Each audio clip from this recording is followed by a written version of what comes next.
السلام علیکم ورحمۃ اللہ وبرکاتہ۔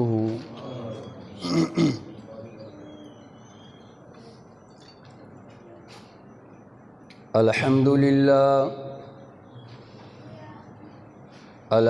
للہ نحمده ونستعینه ونستغفره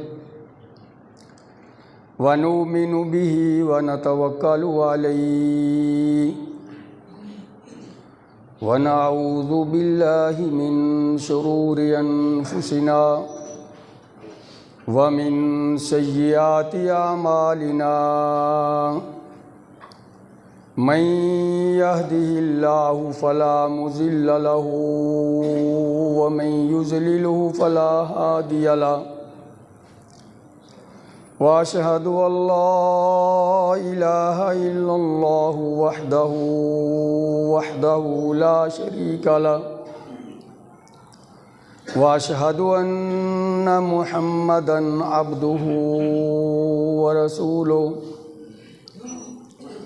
اللهم صل على محمد وعلى آل محمد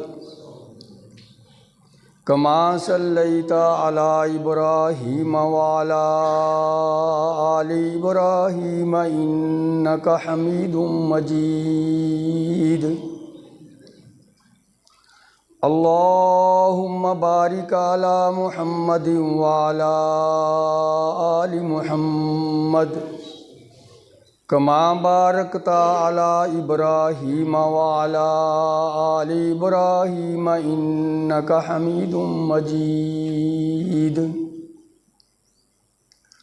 أما بعد فإن خير الحديث كتاب الله وخير الهدي هدي محمد صلى الله عليه وسلم شر الأمور محدثاتها وكل محدثة بدعة وكل بدعة ضلالة وكل ضلالة في النار أما بعد فأعوذ بالله السميع العليم من الشيطان الرجيم بسم الله الرحمن الرحيم يا أيها الناس اتقوا ربكم الذي خلقكم من نفس واحدة وخلق منها زوجها وبث منهما رجالا كثيرا ونساء واتقوا الله الذي تساءلون به والأرحام إن الله كان عليكم رقيبا يا أيها الذين آمنوا اتقوا الله حق تقاته ولا تموتن إلا وأنتم مسلمون يا أيها الذين آمنوا اتقوا الله وقولوا قولا سديدا يصلح لكم أعمالكم ويغفر لكم ذنوبكم ومن يطع الله ورسوله فقد فاز فوزا عظيما وقال الله تبارك وتعالى في مقام آخر إنا خلقنا الإنسان من نطفة أمشاج نبتليه فجعلناه سميعا بصيرا إنا هديناه السبيل إما شاكرا وإما كفورا ربی اشرح لی صدری ویسر لی امری واحلل عقدۃ من لسانی یفقہوا قولی ربی زدنی علما ربی زدنی علما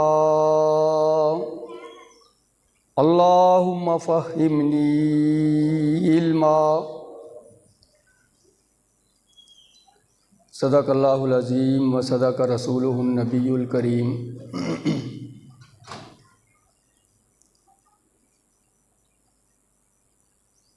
قال اللہ تبارک و تعالی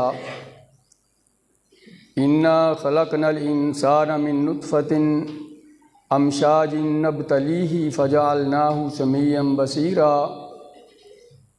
انا ہدیناہ السبیل اما شاکرا و اما کفورا۔ ہر طرح کی تعریف، کبریائی، بڑائی، حمد و ثناء اللہ رب العزت کی ذات کے لائق ہے، جس نے اس کائنات کو پیدا فرمایا۔ اس کائنات کا خالق، مالک، رازق وہ ذات ہے۔ بے شمار درود و سلام ہوں آقائے دو جہاں، سرور کون و مکان، پیارے پیغمبر محمد عربی صلی اللہ علیہ وسلم کی ذات گرامی پر۔ بے شمار رحمتیں نازل ہوں ان پاک باز ہستیوں کی قبروں پر جنہوں نے پیارے پیغمبر صلی اللہ علیہ وسلم کے نقش قدم پر زندگیاں گزاریں اور ہمارے لیے ایک بہترین نمونہ بنے۔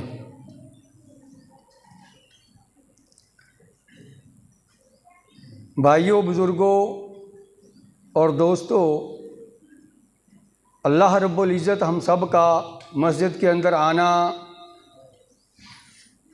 جمعہ ادا کرنے کے لیے جس مقصد کے لیے آئے ہیں، اللہ قبول و مقبول فرمائے۔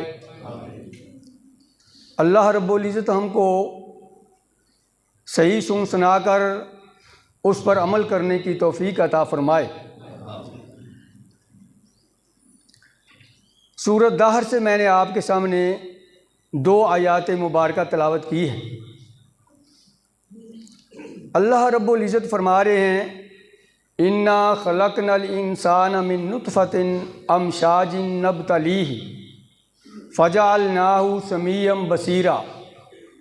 بے شک ہم نے انسان کو ملے جلے نطفہ سے پیدا کیا ہے تاکہ ہم اس کی آزمائش کر سکیں۔ فجعلناہ سمیعا بصیرا، اور ہم نے اس کو سننے اور دیکھنے کی طاقت بھی عطا کر دی، عقل و شعور اس کو عطا کر دیا۔ عقل و شعور عطا کرنے کے بعد ابھی بس نہیں کی، حالانکہ اتنی بات بھی کافی تھی کہ جو اللہ رب العزت نے ساری مخلوقات کو پیدا کر کے انسان کو اشرف المخلوقات جو بنایا ہے، وہ عقل اور شعور کا ہی صرف تقاضا ہے۔ جو اللہ رب العزت نے فرماتے ہیں کہ ہم نے اس کو عقل اور شعور بھی عطا کر دیا، اس کو بصارت عطا کر دی۔ انا ہدیناہ السبیل، اس کے باوجود ہم نے اس کو راستہ بھی دکھا دیا۔ عقل اور شعور عطا کرنے کے بعد مزید اس کی رہنمائی کر دی۔ انا ہدیناہ السبیل اما شاکرا و اما کفورا، کہ ہم نے اس کو راستہ دکھا دیا کہ یہ سیدھا راستہ ہے اور یہ غلط راستہ ہے۔ اما شاکرا و اما کفورا، اب اس کی مرضی ہے یہ شکر گزار بن جائے یا نہ شکرہ بن جائے، سیدھے راستے پر چلے یا غلط راستے پر چل پڑے۔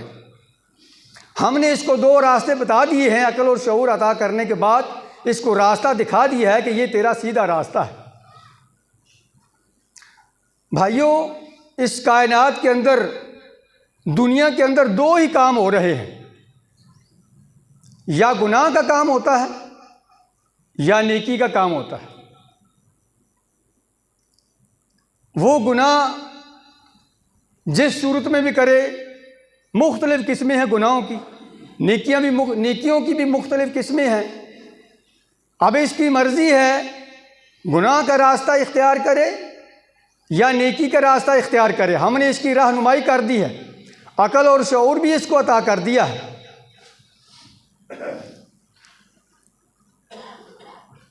اب دیکھیے یہ موسم آپ دیکھ رہے ہیں، موسم بہار آتا ہے جس کے اندر اللہ رب العزت درختوں کے نئے پتے نکلتے ہیں، پھول لگتے ہیں، پھل لگتے ہیں۔ موسم بہار کے فوراً بعد آندھیوں کا موسم آ جاتا ہے۔ آپ دیکھتے ہیں کہ فوراً آندھیوں کا موسم آ جاتا ہے، اور اس کے اندر بڑی بڑی آندھیاں، طوفان بھی آتے ہیں جس سے درختوں کے پھل گر بھی جاتے ہیں۔ ہماری یہ روزمرہ کے سامنے ہے، مثالیں یہ ہمارے سامنے ہیں۔ بہت سے پھل گر جاتے ہیں آندھیوں سے، طوفانوں سے۔ وہ آنے والے طوفان کئی درختوں کے ٹہنے توڑ جاتے ہیں، اور جن درختوں کی کچھ جڑیں کمزور ہوتی ہیں ان کو جڑوں سے اکھاڑ جاتے ہیں۔ اور آپ جانتے ہیں کہ جو درخت جڑ سے ہی اکھڑ جائے، اب اس کا آخر نتیجہ، اس کا انجام کیا ہوتا ہے؟ وہ بالا نہیں بنتا ہے، آخر کسی نہ کسی دن وہ آگ کی لپیٹ میں ہی آتا ہے، وہ ایندھن ہی بن جاتا ہے کسی نہ کسی دن۔ یہ بھی آندھیاں اللہ رب العزت کی طرف سے امتحان اور آزمائش ہوتی ہے۔ کئی درختوں کے پھل گر جاتے ہیں، جس درخت کا پھل گر گیا ہے اس کی پھر بھی دوبارہ لگنے کی امید ہوتی ہے۔ اسی طرح رمضان المبارک کا مہینہ جو ہوتا ہے وہ ایک نیکیوں کا موسم بہار اس کو کہا جاتا ہے،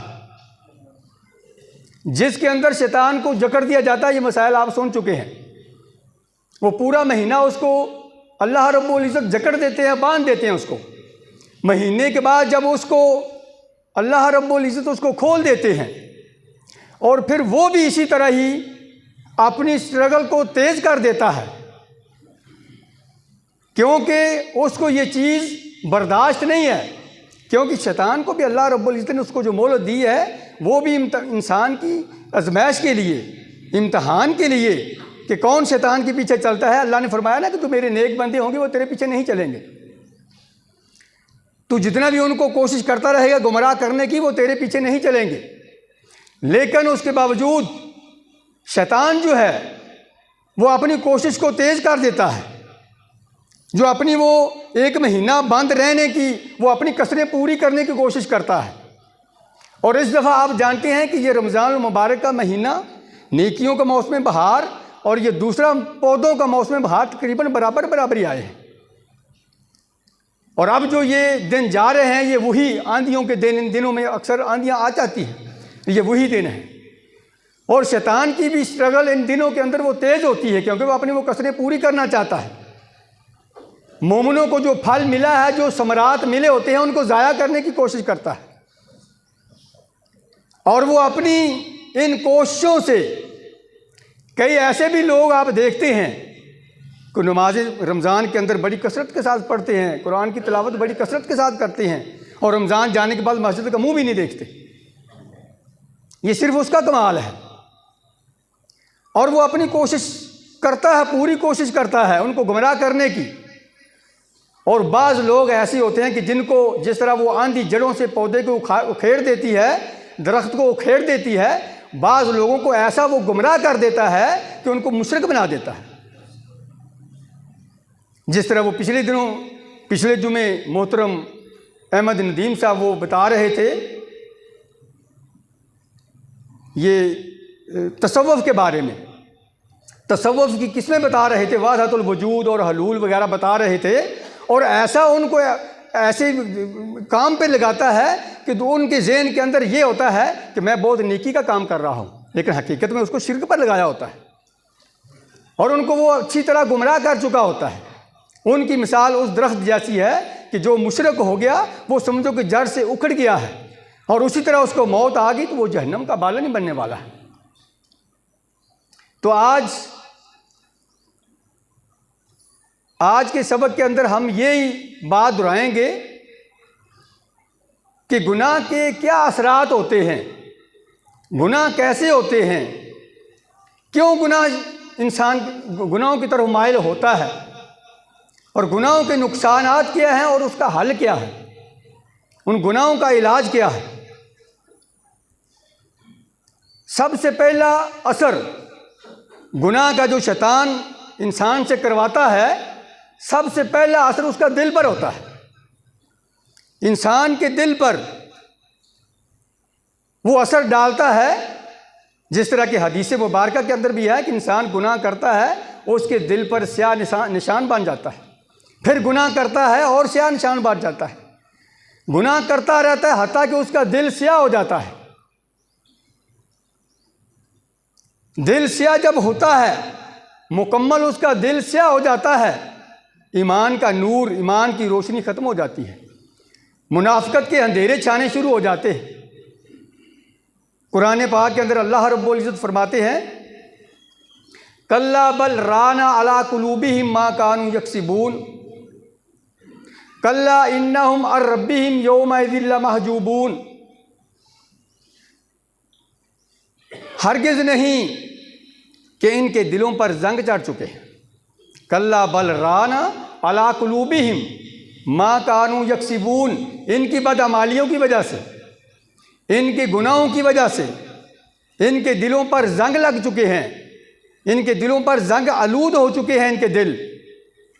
کلا بل رانا علی قلوبہم ما کانوا یکسبون کلا انہم عن ربہم یومئذ لمحجوبون، بے شک ہرگز نہیں یہ لوگ اس دن یعنی قیامت کے دن اللہ رب العزت سے محجوب ہوں گے، حجاب میں ہوں گے، پردے میں ہوں گے، یعنی اللہ رب العزت کی ان کی طرف نظر رحمت سے نہیں دیکھیں گے، اس سے دور ہوں گے، اللہ کی رحمت سے دور ہوں گے۔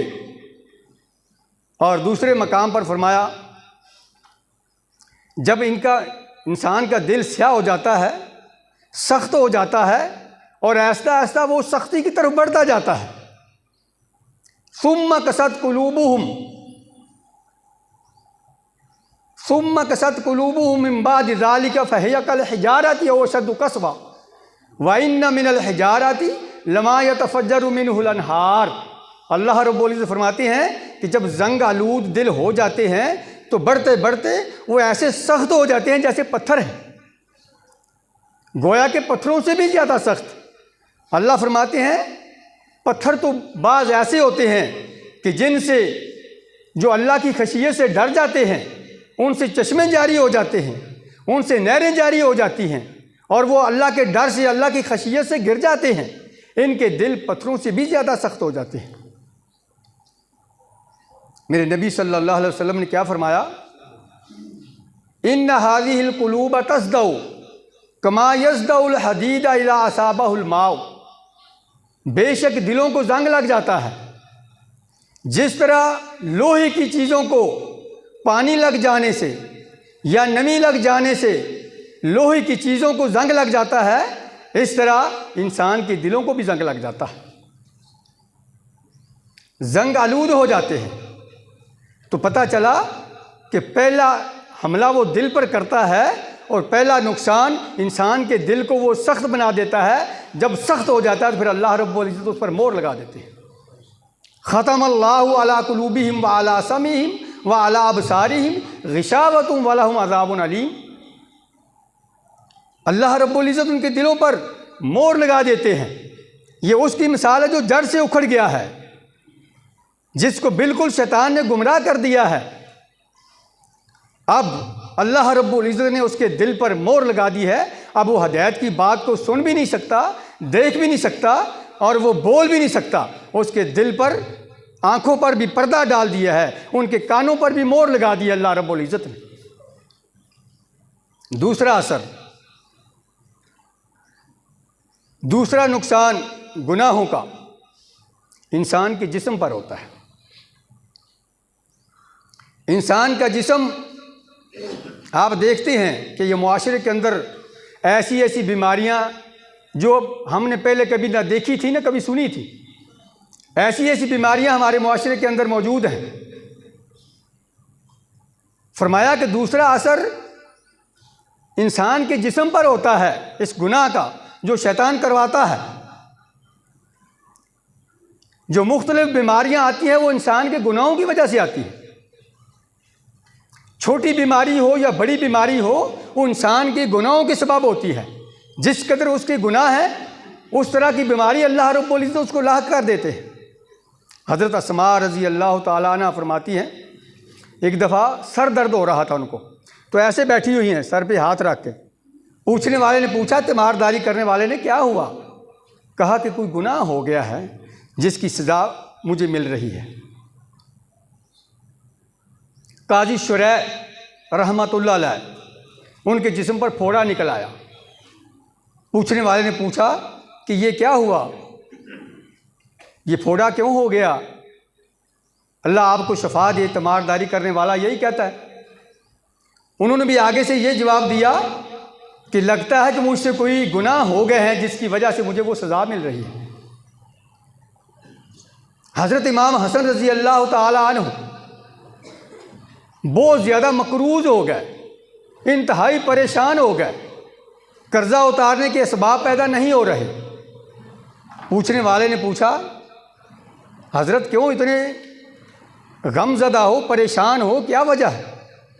کہنے لگے، آج سے 40 سال پہلے میں نے کسی غریب کو، کسی فاقے والے کو طعنہ دیا تھا، اور آج مجھے اس کی سزا مل رہی ہے۔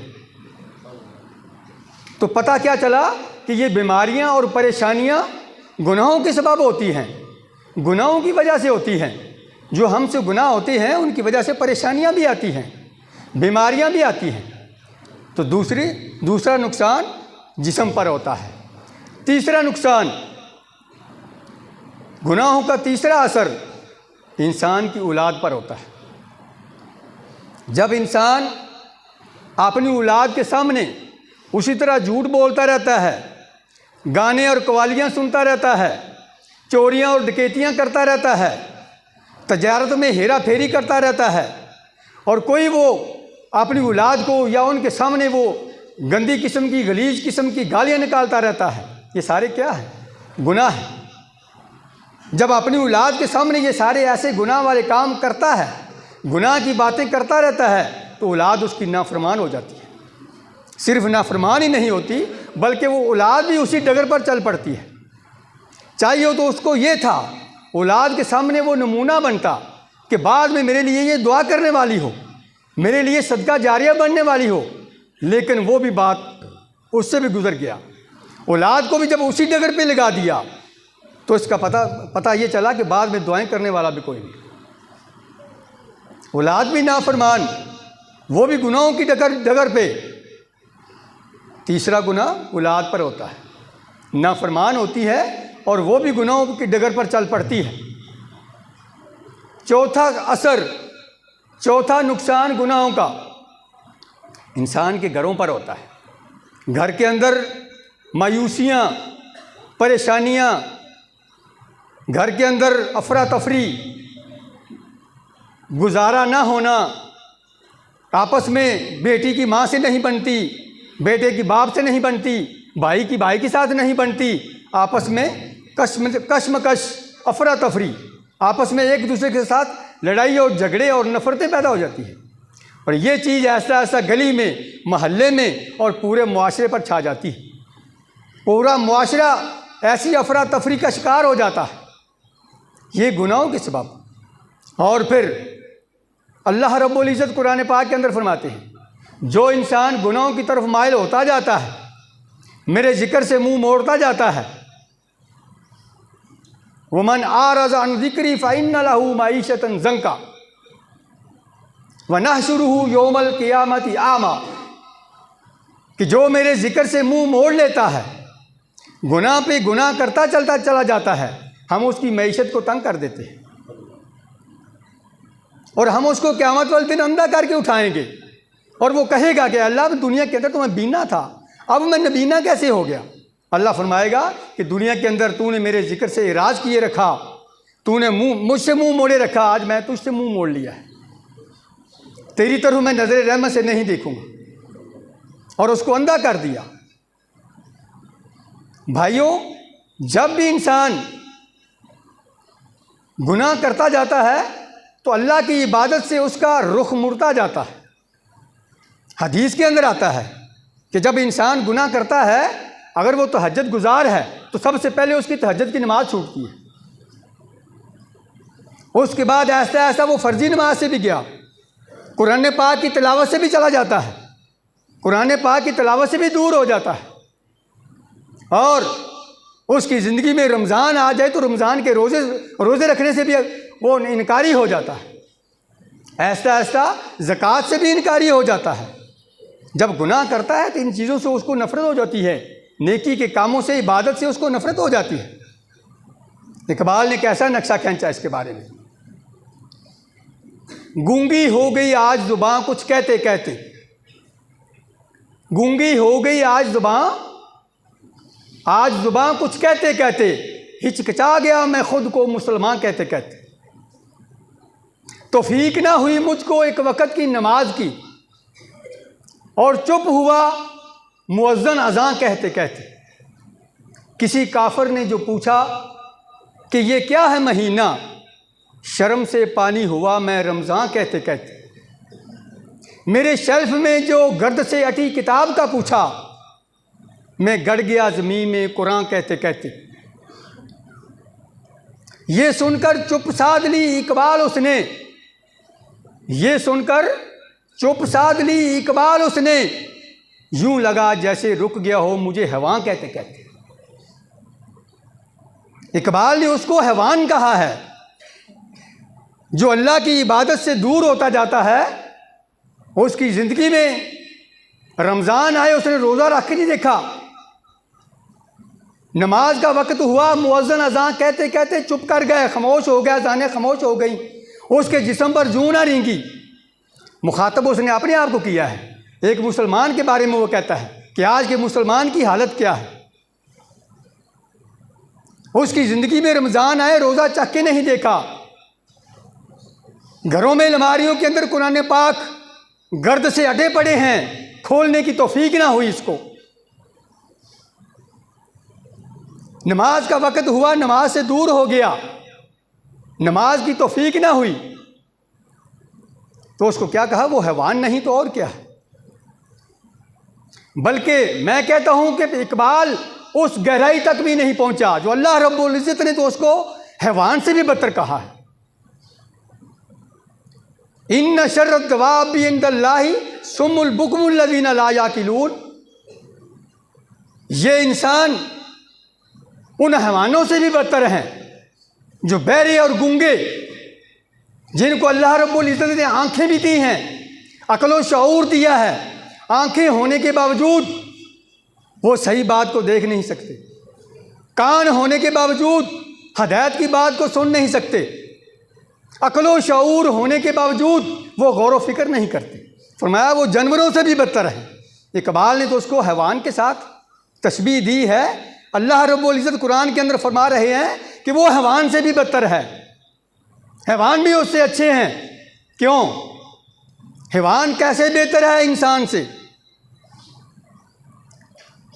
یہ کائنات کے اندر جو کچھ بھی اللہ رب العزت نے پیدا کیا اللہ کی تسبیح بیان کرتی ہے، ہر چیز انسان کی اللہ رب العزت نے صرف جتنی بھی مخلوقات پیدا کی ہیں اس کائنات کے اندر، اللہ رب العزت نے صرف دو مخلوقوں کو اپنی عبادت کرنے کا حکم دیا ہے۔ وَمَا خَلَقْتُ الْجِنَّ وَالْإِنسَ إِلَّا لِيَعْبُدُونَ۔ قرآن پاک کے اندر کسی مقام پر اللہ رب العزت نے یہ کہا ہو کہ میں نے یہ بھیڑ بکریوں کو، یہ بھینسوں کو، یہ گائیوں کو اپنی عبادت کے لیے پیدا کیا ہے۔ دو مخلوقوں کو اللہ رب العزت نے اپنی عبادت کے لیے پیدا کیا ہے۔ یہ باقی ساری مخلوقات انسان کے فائدے کے لیے اللہ رب العزت نے پیدا کی ہے، ان پر عبادت کرنے کی پابندی نہیں ہے۔ لیکن اس کے باوجود اللہ رب العزت قرآن پاک کے اندر فرما رہے ہیں کہ جتنی بھی یہ ساتوں آسمان، یہ زمین اور جو کچھ اس کے اندر میں نے پیدا کیا ہے، سب کے سب اللہ کی تسبیح بیان کرتے ہیں، سب کے سب اللہ کی عبادت کرتے ہیں۔ تو سبحوا لہ السماوات السبع ومن فیہن وَإِن مِّن شَيْءٍ إِلَّا يُسَبِّحُ بِحَمْدِهِ وَلَٰكِن لَّا تَفْقَهُونَ تَسْبِيحَهُمْ۔ اللہ رب العزت فرماتے ہیں یہ ساتوں آسمان، یہ زمین، جو کچھ میں نے مخلوقات اس کے اندر پیدا کر دی ہیں، یہ سب کے سب میری عبادت کرتے ہیں، میری تسبیح بیان کرتے ہیں، لیکن تم ان کی تسبیح کو پہچان نہیں سکتے۔ لا تفقہون، تم سمجھ نہیں سکتے کہ وہ درخت کیسے سجدہ مجھے کرتے ہیں، یہ جانور، یہ بلوں کے اندر چیونٹیاں، یہ سمندروں کے اندر مچھلیاں، یہ ساری کی ساری اللہ رب العزت کی عبادت کرتی ہیں۔ ان پر عبادت کی کوئی پابندی اللہ رب العزت نے نہیں لگائی، وہ تو انسان کے فائدے کے لیے پیدا کی ہے۔ جن کی پابندی لگائی ہے، جن پر حکم دیا ہے، جن پر آرڈیننس نافذ کیا ہے کہ یہ میری عبادت کریں، وہ عبادت نہیں جاتے، عبادت نہیں کرتے، وہ عبادت سے دور ہوتے ہیں۔ جن مخلوقات کی اللہ رب العزت نے عبادت کی پابندی نہیں لگائی، ان پر آرڈر نہیں کیا، وہ ساری کی ساری اللہ کی عبادت کرتی ہیں۔ تو حیوان سے بدتر نہ ہوا تو اور کیا؟ میں کہتا ہوں کہ ایسا انسان حیوان سے بھی بدتر ہے۔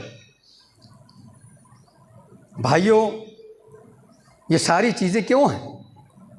یہ انسان کیوں اللہ کی عبادت سے، ذکر الہی سے کیوں دور ہوتا ہے؟ اس کا سبب کیا ہے؟ اس کی وجہ کیا ہے؟ یہ دنیا سے محبت، دنیا کے ساتھ ہوس، وہ چاہے مال و دولت کی بنا پر ہو، چاہے وہ حسن و جمال کی بنا پر ہو، چاہے وہ کسی کی بہادری اور شجاعت کی بنا پر ہو، وہ اس کے ساتھ محبت کرتا ہے۔ جب یہ اس دنیا کے ساتھ محبت کرتا چلا جاتا ہے تو اللہ کی عبادت سے وہ دور ہوتا جاتا ہے، وہ گناہوں کا شکار ہوتا جاتا ہے، کیونکہ اللہ رب العزت نے قرآن پاک کے اندر فرما دیا ہے یہ دنیا تو ایک دھوکے کا سامان ہے، جس کے ساتھ وہ محبت کر رہا ہے۔ وَمَا الْحَيَاةُ الدُّنْيَا إِلَّا مَتَاعُ الْغُرُورِ، یہ دنیا تو دھوکے کا سامان ہے، اس دھوکے پہ لگا ہوا ہے، اس دنیا کے ساتھ وہ محبت ڈالی ہوئی ہے جو کل کو فنا ہو جانے والی ہے۔ یہ دنیا کے ساتھ محبت، یہ انسان کو، یہ دیکھیے دنیا کے اللہ رب العزت نے فرمایا وَمَا الْحَيَاةُ الدُّنْيَا إِلَّا مَتَاعُ الْغُرُورِ، یہ متاع ہے۔ اللہ فرما رہے ہیں یہ متاع ہے۔ غرور کا معنی تکبر بھی آتا ہے اور اس کا معنی دھوکہ بھی ہے۔ تو متاع کا معنی ہوتا ہے سامان۔ اب سامان کون سا؟ سامان کے اندر یہ ہر چیز سامان کا، یہ ہمارے کپڑے بھی سامان ہیں، یہ بھی سامان ہے، یہ بھی سامان ہے، یہ صفحے بھی سامان ہیں۔ امام اسماعی گزرے ہیں، وہ ایک لغت کے امام تھے، انہوں نے لغت کی کتابیں لکھی ہیں۔ تو وہ جب کسی معنی کا اس کو پتہ نہ ان کو چلتا تھا تو وہ کسی دیہات کا رخ کرتے تھے، کیونکہ دیہاتوں کی زبان جو ہوتی ہے نا وہ خالص ہوتی ہے، شہروں کی زبان مکس ہوتی ہے، وہ کسی علاقے کی بھی زبان ہو۔ دیہاتوں کی زبان جس علاقے کی زبان ہوتی ہے، وہ اس دیہات کے اندر جائیں تو وہ ٹھوس وہ زبان بولتے ہیں جس علاقے کے وہ ہوں۔ وہ کتاب لکھتے جب اس معنی پر پہنچے وَمَا الْحَيَاةُ الدُّنْيَا إِلَّا مَتَاعُ الْغُرُورِ، کہ متاع کا معنی کیا ہے؟ ویسے تو متاع کا معنی سامان ہے، اب سامان پتہ نہیں کون سا ہے۔ انہوں نے کسی دیہات کا رخ کیا کہ میں اس کا معنی تلاش کرتا ہوں۔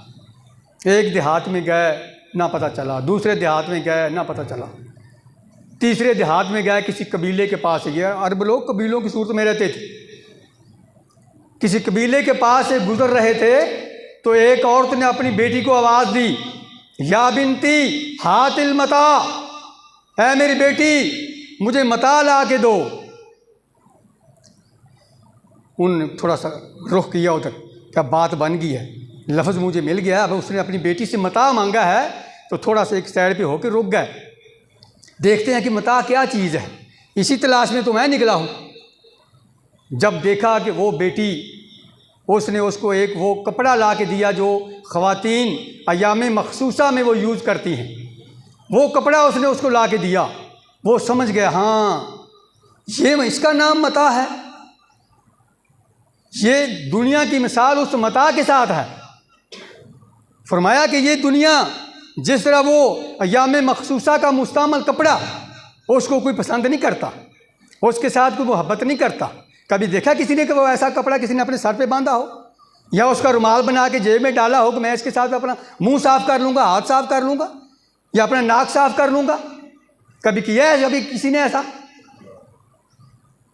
تو ایسا کرتا ہے تو سمجھو وہ دھوکے میں جا رہا ہے۔ اسی لیے تو اللہ رب العزت نے فرمایا وَمَا الْحَيَاةُ الدُّنْيَا إِلَّا مَتَاعُ الْغُرُورِ، یہ دنیا دھوکے کا سامان ہے جس کے ساتھ تو محبت کر رہا ہے۔ تو مال و متاع کی بنا پر محبت کر رہا ہے، جرت اور بہادریوں کو دیکھ کے تو محبت کر رہا ہے، تو حسن و جمال کو دیکھ کر محبتیں کر رہا ہے، کہ تو دھوکے میں جا رہا ہے، ایسی چیز کے ساتھ تو محبت کر رہا ہے جو غلیظ ترین ہے۔ قرآن پاک کے اندر اللہ کیا فرماتے ہیں؟ بھائیو اس کا حل کیا ہے؟ اس کا حل کیا ہے؟ ٹائم بھی تھوڑا رہ گیا۔ حل اس کا تزکیہ نفس ہے۔ انسان کو اپنا تزکیہ نفس کرنا چاہیے۔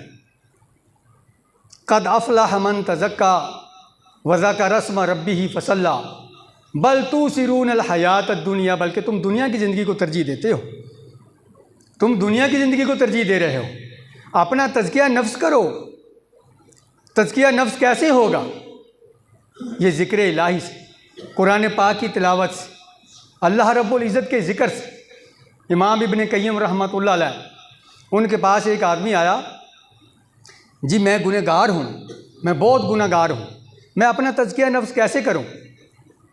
کیا چیز، کس چیز کا ورد کروں؟ زیادہ درود پاک میں پڑھوں، ذکر الہی میں استغفر اللہ، یا میں سبحان اللہ الحمدللہ یہ اذکار زیادہ کروں؟ کون سے اذکار میں زیادہ کروں تو میرا تزکیہ نفس ہو جائے گا؟ الحمدللہ، سبحان اللہ، اللہ اکبر، اس کا میں ذکر کروں؟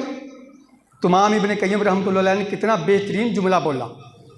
تو وہ کہنے لگے اگر تیرے جسم پر جو کپڑے ہیں یہ داغ دبوں سے بھرے ہوں، ان کے ساتھ غلاظت لگی ہو، پسینے کی بدبو آ رہی ہو، مٹی اور گرد سے یہ اٹے ہوئے ہوں، تو کیا اسی طرح ان کے اوپر تو پرفیوم چھڑک لے گا؟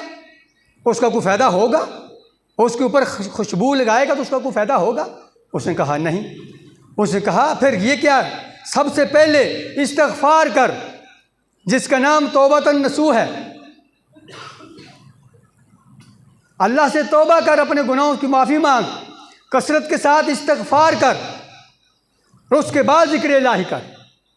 تو کیا پتہ چلا کہ تزکیہ نفس کرنے کے لیے سب سے پہلے اپنے دل کے کپڑوں کو استغفار کے پانی سے اچھی طرح دھو کے، مل کے اس کو دھو لے۔ تو کہ میں وہ پنجابی شاعر نے کیا کہا، تو باہروں مل تو نہ ہے تو اندروں مل تو ہو، باہروں مل تو نہ ہے تو اندروں مل تو ہو، باہروں ملن دا کی فائدہ جدو اندر ہی میلا۔ اپنے دل کے کپڑوں کو استغفار کے پانی کے ساتھ اچھی طرح دھو، اس کے داغ دبے دور کر دے، اور اس کے بعد سنت کی استری کو توحید کے بورڈ کے اندر لگا کر اپنے اندر بغض، حسد، کینہ، عداوت کی سلوٹوں پر وہ استری پھیر کے پھر تو ذکر الہی کا پرفیوم اپنے اوپر چھڑک، پھر چودھری بن کے بیٹھ، پھر تو پاک باز ہے، اللہ کی ہاں تو پسندیدہ ہے۔ ایسے تو اور کچھ ذکر کرتا رہے اور اللہ سے توبہ ہی نہ کرے، استغفار ہی نہ کرے، تو پاک نہیں ہو سکتا۔ وہی حدیث جو میں نے آپ کے سامنے پہلے پڑھی تھی، جس کے اندر پیارے پیغمبر صلی اللہ علیہ وسلم نے فرمایا ان هذه القلوب تصدع كما يصدع الحديد اذا اصابه الماء، کہ دلوں کو زنگ لگ جاتا ہے پانی لگنے سے یا نمی لگنے سے۔ تو صحابہ کرام نے پوچھا وما جلاؤها، اللہ کے رسول اس زنگ کو کیسے دور کریں؟ لوہے کی چیزوں کو تو ہم ریک مارتے ہیں، یا کوئی اور کیمیکل استعمال کرتے ہیں، یا اس کو نیمن لگاتے ہیں، روغن لگاتے ہیں وہ زنگ دور کرنے کے لیے۔ دلوں کا زنگ کیسے دور کریں؟ تو میرے پیارے پیغمبر صلی اللہ علیہ وسلم نے کیا فرمایا؟ کثرت ذکر الموت و تلاوت القرآن، تو کثرت کے ساتھ موت کو یاد کیا کر اور کثرت کے ساتھ قرآن پاک کی تلاوت کیا کر۔ جب تو ہر وقت موت کو یاد کرے گا تو تیری عبادت کے اندر سرور ہی کچھ اور ہوگا۔ جب تو موت کو یاد کرے گا تو تیری تجارت کے اندر فائدہ ہی کچھ اور ہوگا۔ جب گھر کے اندر تو قرآن پاک کی تلاوت کرے گا اور موت کو یاد کرتا رہے گا تو تیری دنیا بدل جائے گی، تو پاک صاف ہو جائے گا۔ بھائیو، اللہ رب العزت ہم کو اپنا تزکیہ نفس کرنے کی توفیق عطا فرمائے، گناہوں سے بچنے کی اللہ رب العزت توفیق عطا فرمائے، اس شیطان کے جو آندھیاں اور اس کے طوفان جو آتے ہیں، اللہ رب العزت ہم سب کو اس کے طوفانوں سے بچنے کی توفیق عطا فرمائے۔ وما علیہ الا البلاغ المبین۔